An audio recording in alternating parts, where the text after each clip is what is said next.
Sandra Hers qui nous a envoyé ce qu'elle pense de l'activité que nous menons sur Internet depuis le 5 janvier 2024. Elle pense que notre démarche est une démarche de famine. Et elle nous envoie le message que c'est Dieu qui donne le pouvoir et que tout ce que nous pouvons faire sur les réseaux sociaux ne peut jamais enlever le pouvoir entre leurs mains. Parce que pour eux, en ayant voté Paul Biya, vous avez voté pour toute la famille proche et éloignée de Paul Biya parce que malheureusement, Sandra Hers fait partie de la famille par alliance de Paul Biya. Donc une famille éloignée.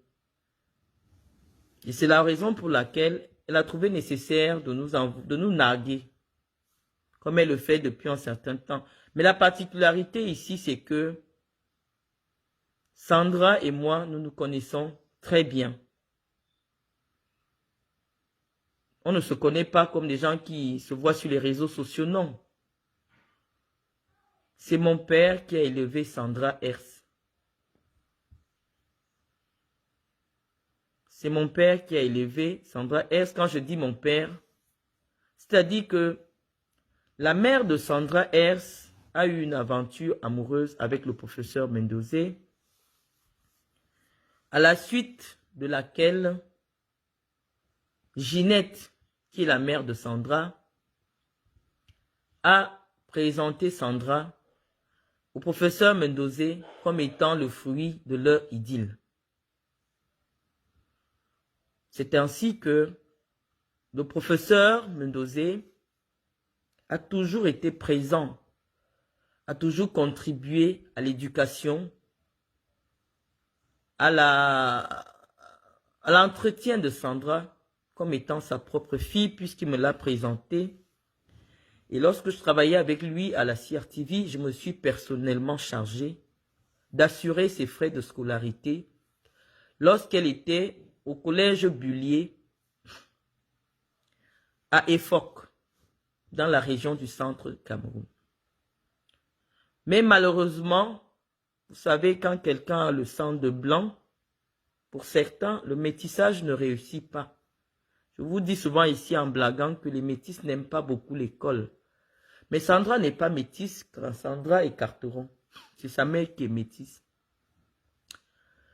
Et donc, Sandra, malgré tous les moyens du professeur Mendozé, que le professeur Mendozé mettait à la disposition de sa mère et d'elle-même, je peux être témoin parce que plusieurs fois, beaucoup d'argent sont passés entre mes mains, Sandra n'a pas pu obtenir un brevet d'études secondaires, ce qu'on appelle au Cameroun le BEPC et en France le brevet des collèges. Malgré toute cette mobilisation des moyens qui ont été mis à la disposition de Sandra, Sandra n'est pas allée loin à l'école.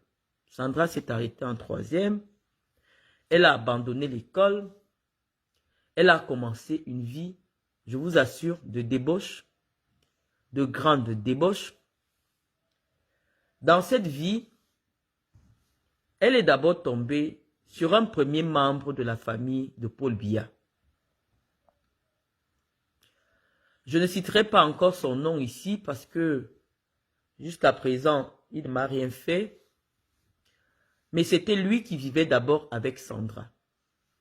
Mais lui, il était marié. Donc voilà. Donc Sandra a toujours voulu appartenir à la famille de Paul Biya. Et donc, dans ces virées nocturnes, elle est tombée sur un autre enfant de Chantal Biya, parce que Chantal Biya, avant d'épouser le président de la République, a eu des jumeaux. Et parmi ces jumeaux, il y a un qui a quand même fait des études, parce que je crois qu'il a pu faire un bachelor en France, qui s'appelle Franck. Il travaillait d'ailleurs à la SNH avant de se mettre à son propre compte. Mais il y a un autre jumeau qui, lui, n'a pas pu traverser la trace de 3e aussi comme Sandra. Il s'appelle Patrick. Et donc, c'est Patrick, dans ses virées nocturnes, qui a rencontré Sandra.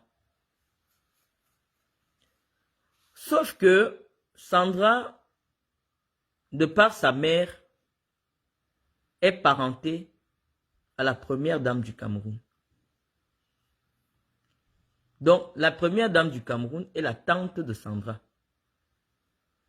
Et donc, Sandra a décidé de se mettre à faire des enfants avec son propre cousin parce qu'elle veut être dans la famille de Paul Biya par tous les moyens.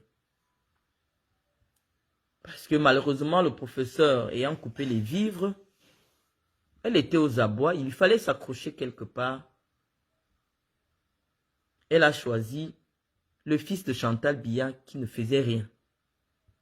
Elle l'a épousé. Elle ne l'a pas épousé, parce qu'on reviendra dessus. Elle s'est mise à faire des enfants. Elle a fait un premier enfant et ça fait d'ailleurs près de 15 ans qu'elle est dans cette famille. Donc si elle n'a pas encore, parce que Sandra a autour de 32 ans, si ça fait 15 ans ou 16 ans qu'elle a eu sa première fille, ça veut dire qu'elle a eu sa première fille à 16 ou 17 ans. Mais ce n'était pas sa première fille. Entre-temps, elle a eu un premier enfant, un garçon, avec un colonel de l'armée camerounaise. Et donc l'enfant avec le fils de Chantal Biya, la fille, c'est le deuxième enfant. Donc Sandra est entrée dans cette maison étant une enfant.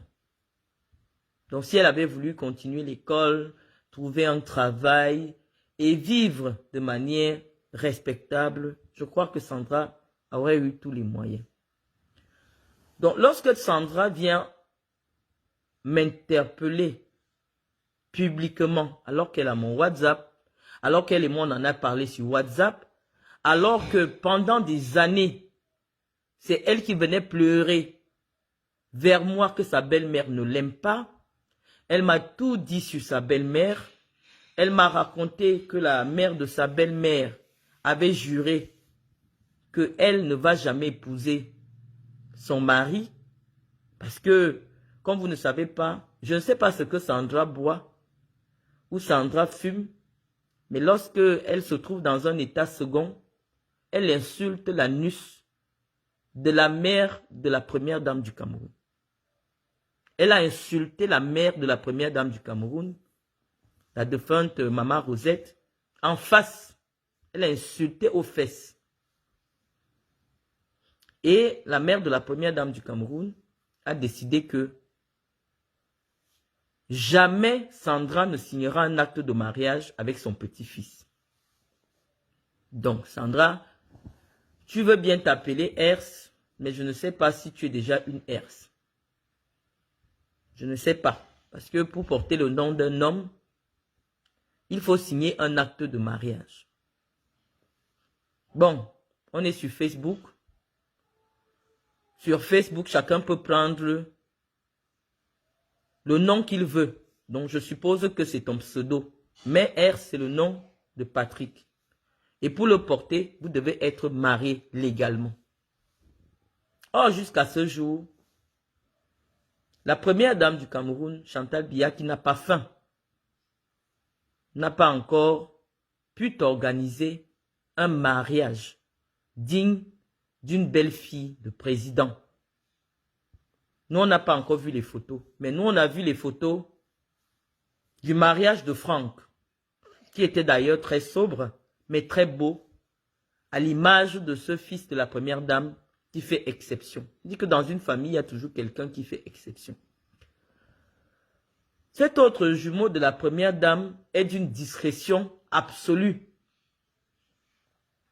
d'une dignité remarquable. On ne dirait même pas que c'est le fils de Chantal Biya. Et il a eu une épouse aussi, je ne sais pas de quelle nationalité elle est, mais elle est métisse aussi ou elle est blanche, d'une discrétion absolue. Je vous assure que si ce n'était que ce fils de Chantal Biya, vous n'entendrez jamais les frasques de la présidence de la République. Alors, dès que Sandra est rentrée dans cette famille, a approché cette famille, le désordre a commencé. Nous, on ne s'est jamais prononcé. Je n'ai même jamais fait comme si je la connaissais sur les réseaux sociaux. Je n'ai jamais prononcé son nom. Sandra est venue ici sur les réseaux sociaux nous dire que Madame Chantal Biya est une sorcière. Que Madame Chantal Biya veut la tuer. Les vidéos sont encore là. Les audios sont encore là. Qu'ils ont marabouté la maison où elle vivait avec ses enfants. Et que c'est la raison pour laquelle elle ne peut plus retourner vivre chez elle. Et elle ira vivre au Hilton. Lors d'un séjour que j'ai effectué au Hilton, j'étais au même moment dans l'hôtel Hilton avec Sandra. Sandra occupait à elle toute seule 2 suites d'1 500 000 par mois, payées par l'État du Cameroun. Je vais vous dire pourquoi je sais que c'était payé par l'État du Cameroun. Parce que c'est avec moi, elle était avec moi. Si je mens, elle a les moyens des réseaux sociaux. Elle peut venir me contredire. Elle était avec moi au Hilton. Quand le directeur du cabinet civil, qu'elle a mis sur écoute, parce qu'on était à 2, lui disait que la première dame lui fait déjà des problèmes.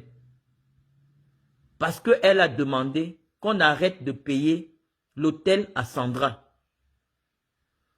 Et comme le directeur du cabinet insiste, elle, la première dame, a eu les informations selon lesquelles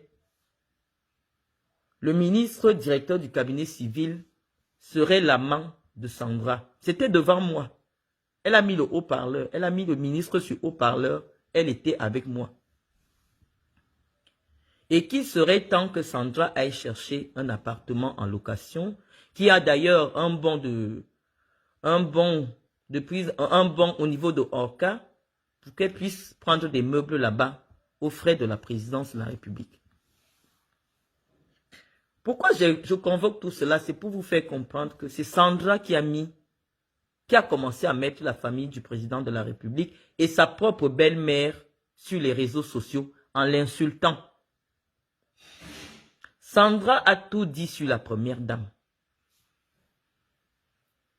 Et je n'ai jamais vu quelqu'un lancer une traque par des services sociaux, services spéciaux, comme c'est le cas pour moi aujourd'hui, pour Sandra. Sandra a insulté publiquement la première dame du Cameroun. Vous avez encore toutes ces vidéos-là. Elle a mis ça sur Internet. Donc, lorsque je vois des gens se lever aujourd'hui, comme on dit souvent, il y a certaines personnes qui ont le sang de Makero. Lorsque je vois des gens se lever aujourd'hui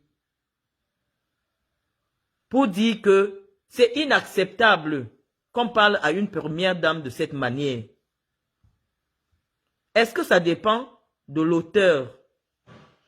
Parce que nous, on a des informations accumulées qui nous ont fait à un moment donné. Non, mon père m'a présenté que Sandra était sa propre fille. Et Sandra et moi, on a toujours marché comme grande sœur et petite sœur. Donc, lorsque ma petite sœur me dit toutes les atrocités qu'elle subit dans cette maison-là, je ne peux pas être en odeur de sainteté ou alors aimer la première dame.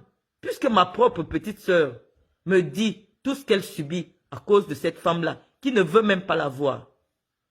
Tous les Camerounais avaient remarqué que quand Paul Biya avait encore tous ses moyens, Sandra n'approchait jamais le président. Il était interdit à Sandra d'approcher le président. Donc, on devait mettre le holà à partir du moment où Sandra a commencé à venir sur les réseaux sociaux insulter Chantal Biya, qui est la mère du père de ses enfants. Moi, je n'ai aucun lien de parenté avec Chantal. Parce que vous avez une indignation sélective quand ça vous arrange. Ça vous dérange aujourd'hui parce que je suis une personnalité qui compte dans la région du Sud. J. Rémy Ngono, qui est bêtis comme moi, Qu'est-ce qu'il n'a pas encore dit sur Chantal Biya? Je n'ai jamais vu qu'on lance des tracts. Et ça remue la République parce que J. Rémy Ngono dit tout et n'importe quoi sur Chantal Biya. Je ne l'ai jamais vu. Mais aujourd'hui, le Cameroun est en alerte parce que c'est moi qui prends la parole.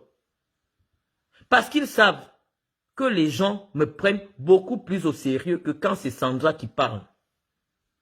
C'est pour ça qu'il y a tout ce remue-ménage. Mais les insultes à Chantal Biya ne commencent pas aujourd'hui. Sandra Hers a traité sa belle-mère de sorcière, qui a des génies. C'est encore sur Internet. C'est encore sur Internet. Elle vous a dit toutes les pratiques, qu'on veut tuer ses enfants dans les sacrifices et tout ça, que sa belle-mère, ce qui est dans ses cheveux, elle a tout dit sur Facebook. Ça n'a indigné personne. Moi, je ne suis pas la belle-fille de Chantal Biya. Je ne suis qu'une citoyenne qui dit ce qu'elle pense. Mais c'était inacceptable que Sandra insulte publiquement la première dame du Cameroun. Mais vous avez toléré. Vous avez accepté.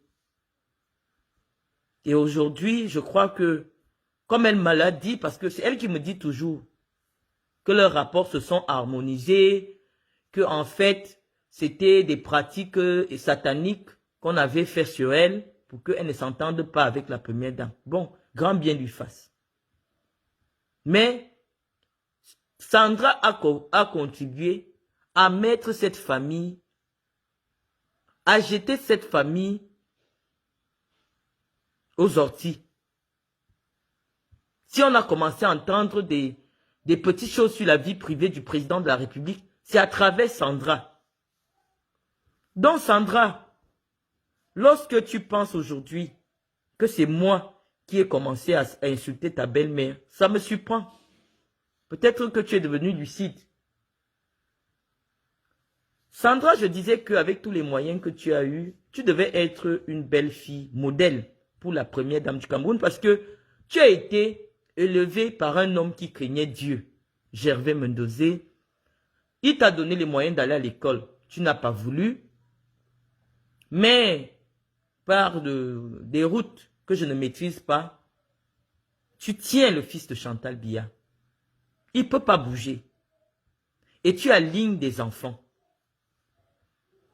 Et comme tu as convoqué ma famille, je voudrais que tu dises d'abord aux Camerounais que dans les sacs de luxe que tu portes, il y en a qui m'appartiennent.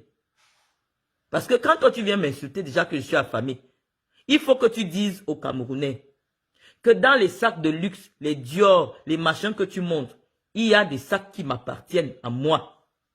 Parce que chaque fois que tu m'as rencontré, avec un sac à main qui te plaît, les Camerounais doivent le savoir, tu me demandais, séance tenante, de mettre mes affaires dans le plastique. C'était au Hilton. Devant un ministre du Gabon, nous étions ensemble, c'est un ami à moi qui est ministre au Gabon, nous étions en train de déjeuner au Hilton.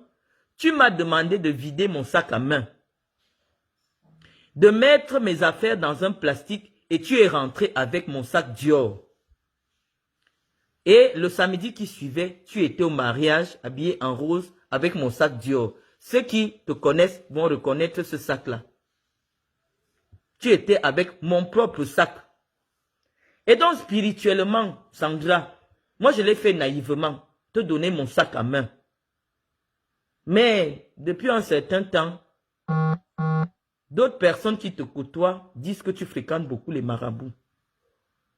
Est-ce qu'en te donnant mon sac à main, ce n'est pas toute ma richesse que tu es parti avec? Parce que si toi tu peux déclarer que j'ai faim, c'est que tu connais que tu as dû faire quelque chose avec moi qui m'empêche aujourd'hui d'avoir l'argent pendant que toi tu as l'argent, puisque les sacs à main que tu portes sont les miens.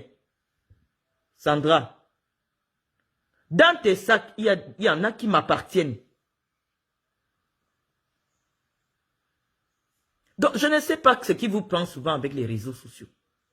Je t'ai parlé, nous étions au Hilton, je suis arrivé avec mon ami Annette Malingo qui est en Suisse. On venait manger au Hilton, on t'a trouvé. Tu étais avec Bernard Choutan et avec Bill Chateau. J'ai dit du bien de ta belle-mère devant toi. Lorsque tu m'as dit qu'elle porte des chaussures de 16 cm. Donc, lorsque les gens viennent même s'attaquer à ma taille, ils ne savent pas que Chantal Biya met des longues robes parce qu'en bas, il y a 16 cm de talons. Donc, si quelqu'un a 1,60 m, il met 16 cm de talons, il aura 1,76 m. C'est toi qui me l'as dit. Tout ce que je sais de Chantal Biya, une partie, partout, parce qu'il y a une partie aussi que c'est d'autres personnes, mais c'est toi. Et je n'ai même pas encore dit une seule chose que toi tu m'as raconté sur ta belle-mère. Mais la seule chose que je retiens, c'est la maltraitance psychologique que cette femme te faisait subir et que tu as partagé avec moi et qui ont fait que je ne l'ai jamais portée dans mon cœur. Parce que j'étais toujours prise comme la fille de mon père. L'homme qui m'a élevé. L'homme qui m'a mise au monde. Donc Sandra, au mois de septembre, on était encore au Hilton ensemble. Tu m'as dit qu'il faut que je te cherche un sac. Parmi mes sacs, tu dois aller au baptême du fils, ou l'anniversaire des enfants de ton beau-frère Franck. Moi, je devais chercher un sac dans mes sacs pour que toi, tu paraisses grande belle fille de Chantal Biya. Pour que les gens te voient aussi que toi aussi tu as. C'était avec mon sac. Le 26 septembre, tu m'as écrit pour faire coucou. C'était un dimanche. Je suis resté assise comme ça et je dis, mais attends. Avec tout l'argent qu'on dit que vous avez là, pourquoi Sandra a toujours besoin de mes sacs à main? Parce que Sandra, c'est moi qui devais épouser le fils d'un président. Mais en te donnant mes sacs à main, pour moi, a foiré. Pour toi, a réussi. Moi, je ne comprends pas pourquoi toi, tu as toujours eu besoin de mes sacs à main que j'ai déjà portés. Je n'ai jamais compris pourquoi. Naïvement, je te les ai donnés. Mais ce dimanche-là, où je m'apprêtais à venir te donner un sac Chanel, comme on avait conclu le 26 septembre 2023, le dimanche-là, je me suis assise comme ça. J'ai dit, pourquoi je dois donner tout le temps des sacs à main que j'ai déjà utilisés à Sandra? J'ai décidé de ne pas venir te donner le sac. Je crois que c'est pour ça que toi et moi, on est entrés en guerre. Tu es venu sur Internet. Je n'avais jamais parlé de Chantal Biya. Le jour de l'anniversaire de la section au pouvoir, de Paul Biya, le 6 novembre. C'est toi qui fais une publication où tu dis à ta belle-mère de continuer de gouverner le Cameroun comme elle le gouverne si bien depuis un certain temps.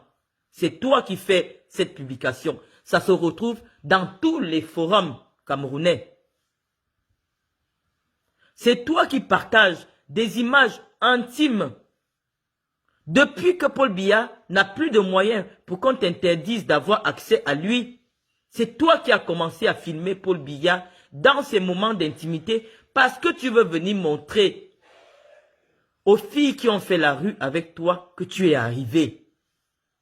L'autre belle-fille de Chantal Biya ne l'a jamais fait. Elle n'a pas besoin de prouver à qui que ce soit qu'elle est la belle-fille de Chantal Biya.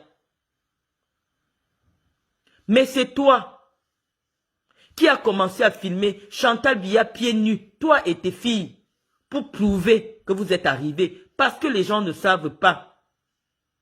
Ta maman vivait dans des logements sociaux à Bastos qui coûtaient 100 000 francs le mois. Même pas 80 000. Tu es une arriviste. Malgré le fait que le professeur est tenu, parce que toi et moi, nous sommes différents auprès du professeur. Moi, j'ai habité avec le professeur. Toi, tu n'as jamais habité avec le professeur. Tu habitais avec ta maman. Et comme tu habitais avec ta maman, il y a des choses qui t'ont manqué. Toi, tu es une arriviste. C'est toi qui as commencé à filmer l'intimité du président. Et je te l'ai dit, lorsque nous étions Hilton, que les ennemis du président peuvent utiliser tes images pour attaquer le régime. Arrête de le faire. Je n'avais jamais parlé sur Internet. Je t'ai parlé plusieurs fois. Mais la goutte d'eau qui a débordé le vase, c'est lorsque toi-même tu fais la vidéo de ta belle-mère en train de donner la bière à ton enfant de 2 mois. Et tu dis dans la vidéo, ne lui donne pas la bière, ne lui donne pas la bière. Tu te mets à rigoler. Ça s'est retrouvé sur les réseaux sociaux. Une vidéo dans laquelle tu dis à une première dame d'un pays, ne donne pas la bière à mon enfant. Et tu publies ça sur les réseaux sociaux. Ça s'est retrouvé sur les réseaux sociaux. Je t'ai parlé en parabole sur ma page Facebook. Comme la première dame du Cameroun n'est pas n'importe qui. On ne doit pas permettre que les gens la filment dans son intimité. Arrêtez d'aller avec les téléphones portables là où il y a la famille présidentielle dans son intimité. J'avais fait cette publication. Ceux qui me suivent sont témoins. Et je t'ai même dit, Sandra, tu n'as pas besoin de prouver aux gens que tu fréquentes la famille présidentielle. Arrête de faire des snaps directs quand tu es en présence du président. Les gens peuvent suivre ton snap et savoir exactement à la minute tu suis là où se trouve le président et son épouse. Ce n'est pas prudent sur le plan de la sécurité. Je t'ai parlé de ça parce que tu m'as téléphoné. À la suite de mon message, tu m'as téléphoné. Et je t'ai dit, Sandra, arrête de filmer le président. Arrête de filmer la première dame. Arrête de filmer le président en pyjama. Tu mets sur les réseaux sociaux. Le président, c'est ton beau-père, certes, mais c'est le chef d'un État. Ton attitude fragilise la fonction du président de la République. Mais comme ta belle-mère a pris goût de se retrouver à Congo-Saba VIP, elle t'a encore appelé. Maintenant, tu marchais avec elle parce qu'elle savait que tu as la télévision en direct. C'est pour ça maintenant qu'elle traînait partout avec toi. Tu as commencé à la filmer n'importe comment. Dès qu'elle finit de boire, elle joue à la guitare, elle rit sauvagement. Tu la filmes, tu envoies à Congo-Saba. Elle se retrouve à Congo-Saba. Tes copines, parce que je sais que c'est à travers toi que les Tchassem connaissent.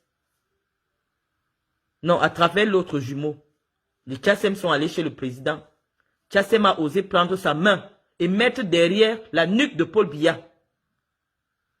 Ils ont filmé ça, ils ont mis sur Instagram. C'est là que nous avons décidé que ça devient déjà le manque de respect. Ça devient déjà le manque de respect. On va venir répondre. Et lorsque nous avons répondu, vos alliés sont venus insulter Mendozé, qui est ton père. C'est que depuis un moment là, tu as dit que non. Finalement, comme Mendozé était déjà en prison, ta mère a dit que c'est un Bamileke qui t'a accouché. C'est ce que tu m'as dit. Nous étions au Hilton. Et tu m'as répondu que, bien faible pour Mendozé, comme il allait en prison, il n'avait qu'à ne pas voler l'argent du Cameroun. Moi, j'étais pris comme une esservelée. Parce qu'en fait, tu étais déjà à 2 champagnes. Pour que ceux qui ne savent pas, tu ne bois que du ruinard. Et tu peux t'asseoir, tu bois même 5 ruinards quand tu es au Hilton. Tu signes seulement, tu pars. Toi, tu sais que je ne bois pas l'alcool. Je n'ai jamais, toutes les fois que j'étais avec toi, je ne bois pas l'alcool. Donc, Sandra, tu as contribué à ce qui se passe aujourd'hui. À ce que les gens arrêtent de respecter ta belle-mère. C'est toi qui es venu l'insulter en premier. Qu'elle est méchante. Qu'elle te fait la sorcellerie. Et ça m'a fait mal au cœur.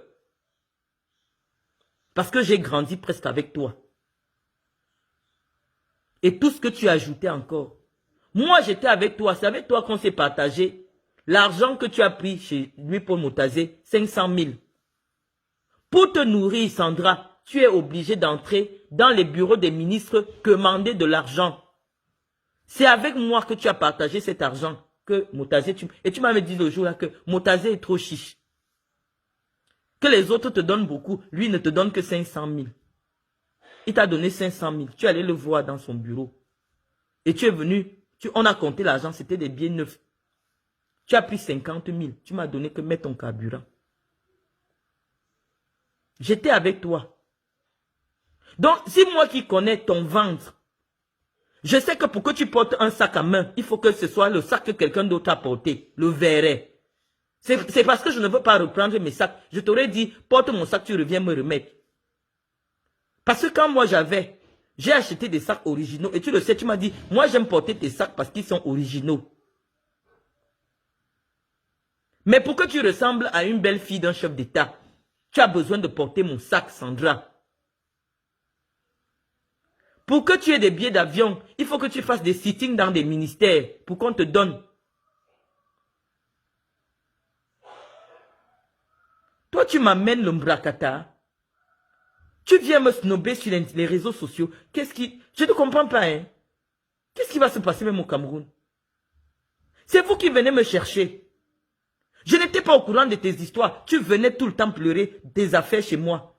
Toi, tu vois, je n'ai jamais même dit à quelqu'un que je te connais. Je n'ai jamais voulu faire la photo avec toi. Toi-même, tu sais. Je ne fais pas les photos avec les gens. Pourtant, toi et moi, on a toujours été en train de manger ensemble. Parfois, je filme seulement la bouteille. Oh, je suis avec toi au Hilton. Pas que c'est toi qui payes ma chambre. Hein. Parce que moi aussi, j'ai mon couloir. Et tu le sais. J'étais dans mon couloir au Hilton. Tu étais dans ton couloir.